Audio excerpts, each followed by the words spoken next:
Serokvezîrê Tirkiyeyê Ahmet Davutoğlu di çarçova kampanyên hilbijartinê de 29 Mehê hat Amedê û li taxa îstasyonê mîtingek li dar xist. Yürekleri parçalamak isteyenlere inat. Hêjeyê gotinê ku di 5 Hezîranê de di dema mîtinga HDP de li meydana îstasyonê bombeyek texiye ku bû sedema kuştina 5 kesan û bi sedan birîndaran. Niha ciyê teqînê vala ye û ev car mîtingin nel meydanê bû 100 metre li jêrî ciyê teqînê hat li dar xistin. Hêjeyê gotinê ku piştî teqîna mîtinga Amedê heta ev roj li vê qadê ji bilî bernameyên yadkirinê tu mîting nehatin darxistin.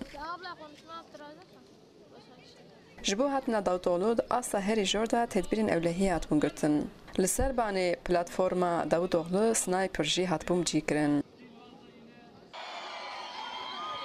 Yeni Türkiye'de kardeşliği egemen kılmaya Ahmet Davutoğlu di axaftina xwe de HDP bi zimanek tund rexne kir taybet di mesela xweseriyê û xwendek û barîkatan de.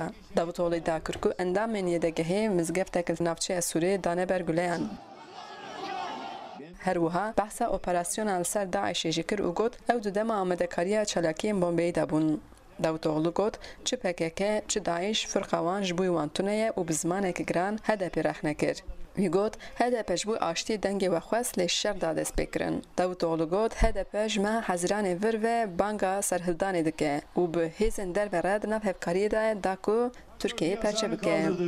Anaların ağlamaması, gencecik yavrularımızın hayatlarının baharında... Serokvezîrê Tirkiyeyê destnîşan kir hember çalakiyên terorî wan dest bi operasyonên ewlehî û huzûrê kirine ji meha Temûzê vir ve. Wî got gel jî nel di jî operasyonan e. Davutoğlu got em ê hem reformên ji bo demokratîkbûnê bidomînin hem jî operasyonan bidomînin li hember teröristan ta ku Tirkiye ji terorê paqij bikin. Kardeşi kardeşe düşman kılanlar, ister PKK olsun, ister DAEŞ olsun, ister DHKPC olsun, hepsi kahrolacaklar. Xecican Farqîn, Dengê Amerîka, Amer. Sahip çıktığına şahitlik eder misiniz? Eder misiniz?